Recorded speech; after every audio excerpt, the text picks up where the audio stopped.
It's hot, it's humid, it's summer, and it's time to bring podcasting season to a close with a discussion about WoW refugees. This is MultimediaJay Radio Style for Saturday, June 29th, 2019. Let's start the show. MultimediaJay Radio Style.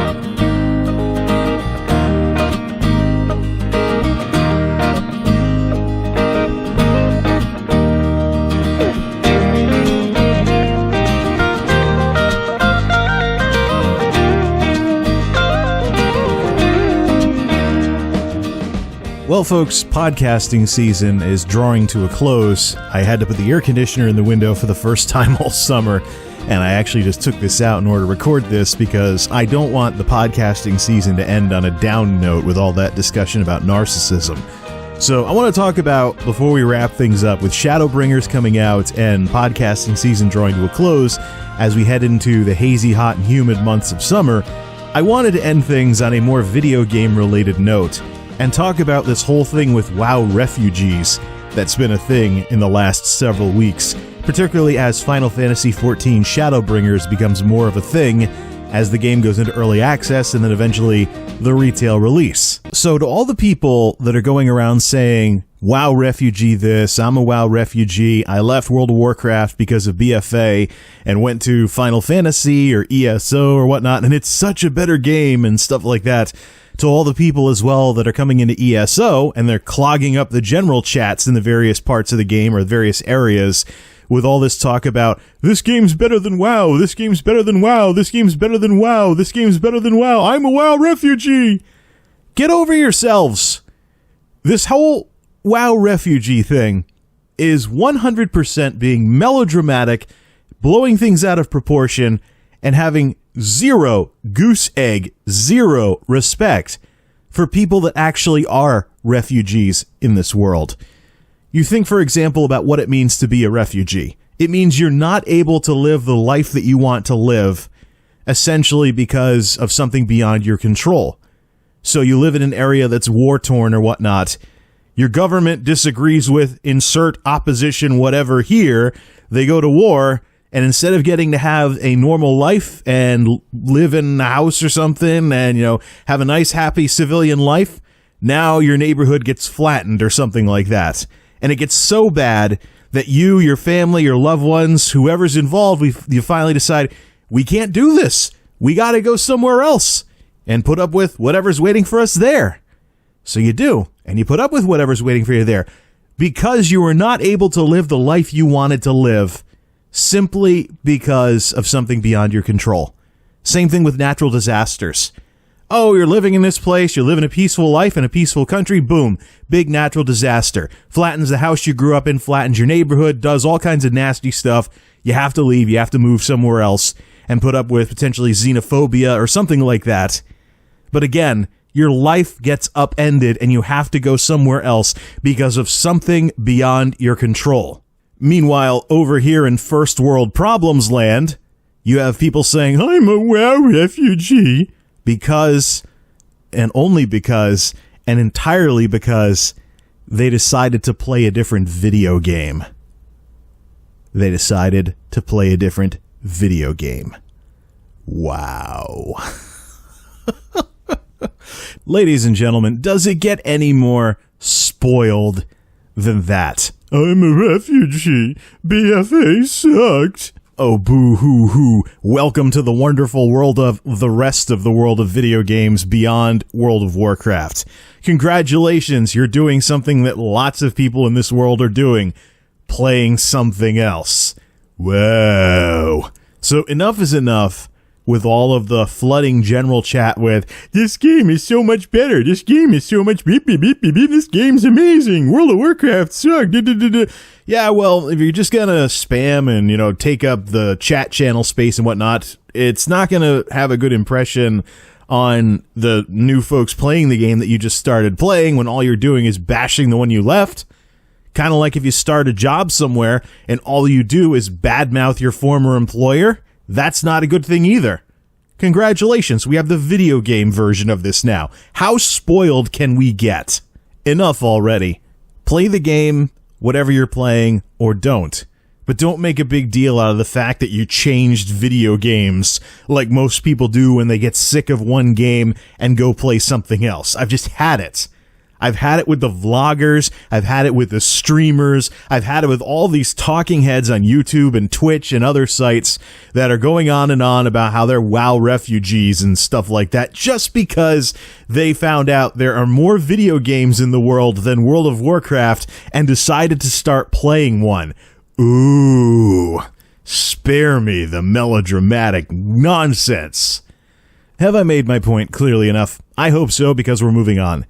There is one very serious thing, though, with regards to this WoW refugee thing, that from an empathetic perspective, I can definitely say to these people. And that is, you may think that you're coming out of an abusive situation, that Blizzard is absolutely terrible, all they care about is money, they don't care about the players anymore, you're glad you're away from them, etc., etc. But so long as you go around with this mindset, you're just signing yourself up to end up back in those situations over and over again. Because there's one thing that people getting out of bad situations like this tend to do, and that is try to fix the past through the present. So something bad happens to somebody, they get into another situation, and now, in the new situation, they're so determined to fix or avenge or whatever what happened before that was bad, that they will approach the new situation without being level-headed about it, without being objective about it. And this is something that I'm seeing with some of what's going on with Final Fantasy XIV right now, and why I'm not going to be playing Shadowbringers right off the bat when it comes to the launch that's coming up. Yes, I pre-ordered it, I've been charged for the pre-order, and I can get the game, but I don't really want to do too much while it's in this honeymoon stage of sorts, and all these WoW players are coming over and basically bringing all the drama from World of Warcraft with them. I'm doing perfectly fine in ESO, and there's less of this World of Warcraft stuff creeping into that game. Not to say it's not there. I did mention the people jumping in the chat channels and talking about how, oh, this game's so much better and stuff along those lines, but I think really what needs to be addressed here with all these so-called WoW refugees, though, and Final Fantasy, is this whole idea that they can see nothing wrong whatsoever. There can be no bad things about Final Fantasy XIV simply because these people are getting away from WoW. And that's where these whole vloggers and Twitch streamers and whatnot that are talking about being a WoW refugee come up short. And one of the key reasons why I'm actually going to put off playing Shadowbringers for a bit. Also because I'm stuck in the story quest at a point where I have to run a dungeon and I don't have the gear for it. So until that gets fixed or I go to the trouble to grind out the gear, I can't even get to Shadowbringers in the first place. But for the first time for one of these releases, I think blowing it off is actually the best option because of all this WoW refugee nonsense that's going on and all these people that are going to switch games right now that are going to refuse to see anything wrong with Final Fantasy XIV. Never mind that, like I said before, Final Fantasy shouldn't chase after World of Warcraft or even what WoW used to have, that the developers should not chase after Blizzard because that had its drawbacks in addition to the grand success that WoW in its heyday with 12 million subscribers was. You know, never mind the MMO Trinity, non-adjusted, with tank, healer, DPS, able to point fingers at each other, because that's the way it worked back in 2008. Never mind the Turbo Dungeons meta, which might be offset by the trust system a little, but for the most part, if you use the Duty Finder to go run a dungeon, people really don't care what's going on in the dungeon, they just want quick clear after quick clear after quick clear. Never mind the world where raiders versus non-raiders is still a thing, and good ideas that would make the game better have to be counterbalanced against what it would do to raiders, just like WoW in its heyday. Never mind anything that is bad about Final Fantasy, like its lack of original ideas that haven't been done to death in other games and things along those lines. And the only thing that it really has going for it is the story, because Square Enix and the Final Fantasy folks are very good at writing stories with compelling characters that people become attached to. They've been doing that for decades at this point. Never mind anything bad about the game, it's going to be glossed over and ignored by all these WoW refugees out there that are trying to fix the past through the present, so to speak, and play a different game and make a big deal out of the fact that they're simply playing a different game. Ultimately, what we really have here is a mixed drink cocktail, so to speak, of disrespect. Disrespect for Blizzard, no matter how much Blizzard may have earned it via the way they treat people over the pretty much most of the lifetime of World of Warcraft.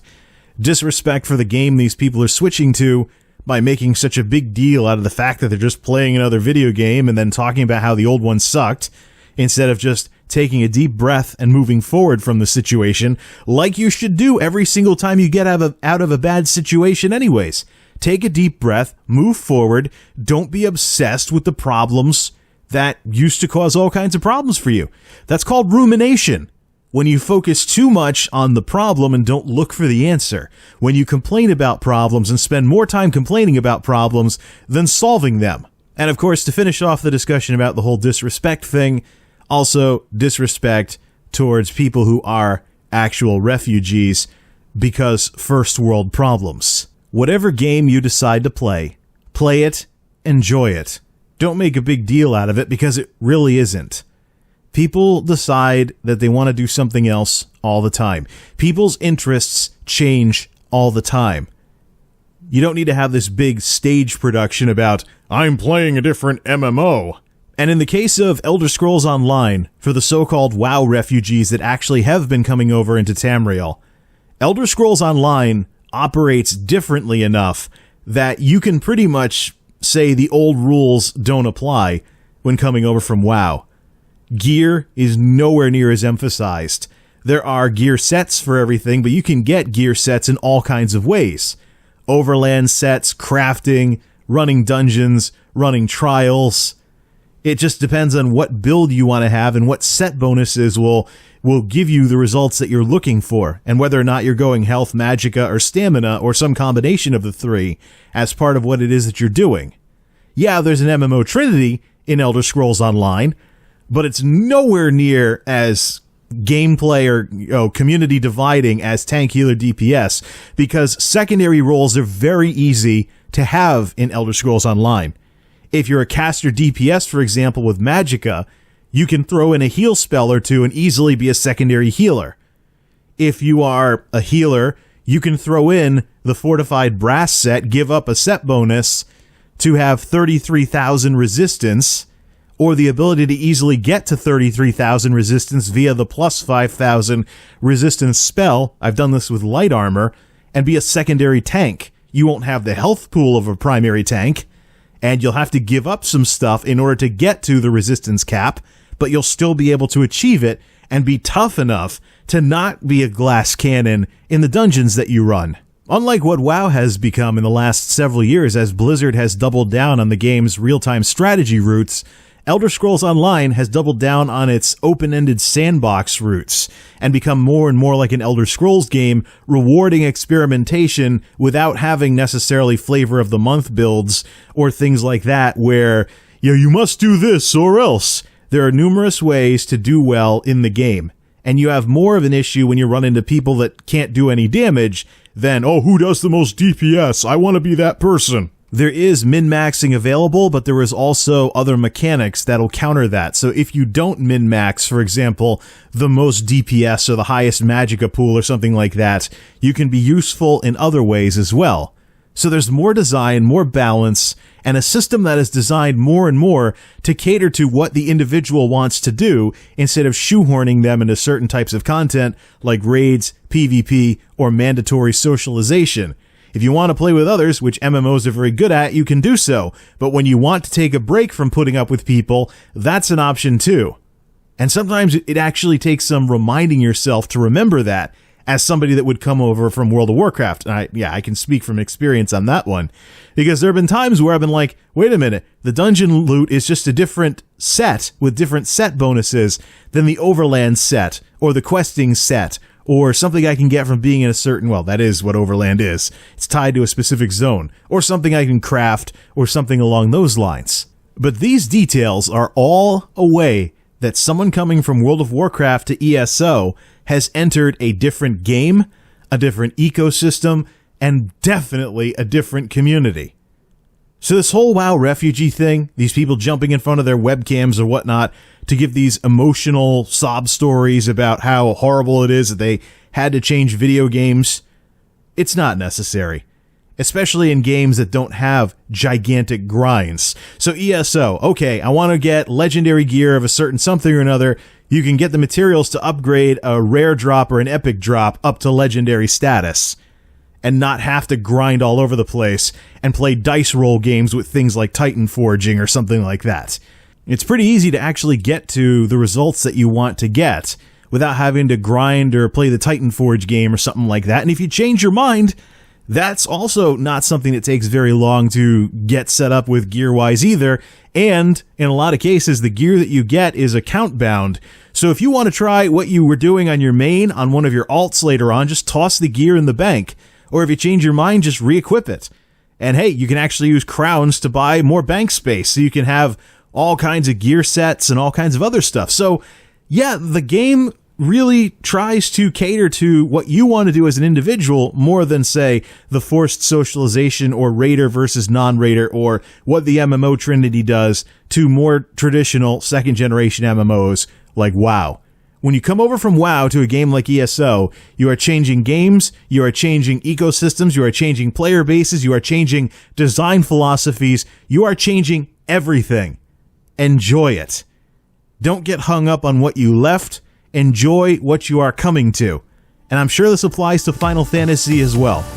But I've just seen so much of this WoW refugee stuff over the past several weeks and months as BFA has become what it was, that I think I want to stay away from Final Fantasy Shadowbringers for a bit, until all of this settles down, however long it takes. I might check it out if I get a free month of game time, but in terms of really getting into Shadowbringers, I think I'm going to wait until I have no chance of running into these people who are just going to tell me all their sob stories about how they left BFA. So, and you know what? All of this kind of ties back to something I thought would happen in 2012, when MMOs got mature enough that choosing an MMO basically meant choosing what IP you wanted to play. Warcraft, Star Wars, Guild Wars, Elder Scrolls, whatever you wanted to get into, there was an MMO for it, and you could play it, be subscribed to it, microtransaction it, whatever it is. And now here we are.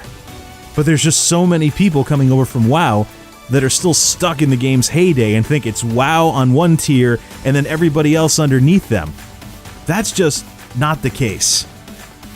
So here's to hoping we can move forward from this at some point.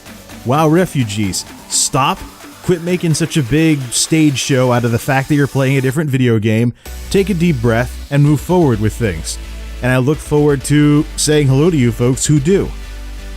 Till next time, this is MultimediaJay signing off. Thanks for stopping by.